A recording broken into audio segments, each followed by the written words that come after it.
In my yard, I have a persistent, maybe even insistent, house wren. Sounds just like this.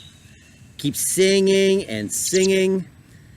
And maybe he missed a memo, but he's a little late to the game because it's the end of May.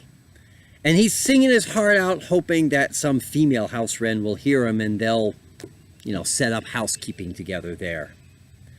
I find it interesting because the other birds in the yard, if they're capable of caring, don't seem to care. Because, they're not house wrens. They don't speak house wren language. They speak American robin or great crested flycatcher, and they're singing their own songs, or by now really just kind of hanging out on territory because they showed up earlier.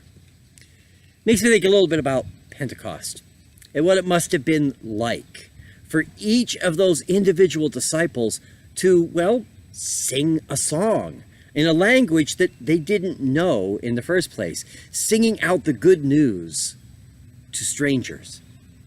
And what must it have been like to feel that urge within you to speak this good news in a language you don't know to people you haven't met, and not knowing if anyone will know what you're saying? Having to trust that the good news entrusted to you is there for someone in particular to hear.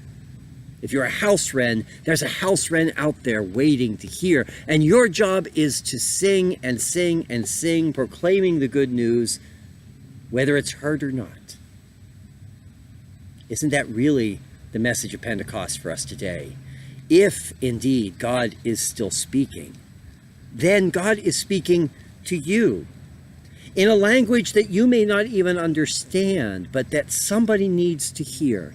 And it's your job to do your part, to sing that song, to proclaim the good news, if in no other way than by living your life in a manner that demonstrates that God is still speaking and that God loves the world and wants the best for each and every person, even that one person whose life your life is meant to touch.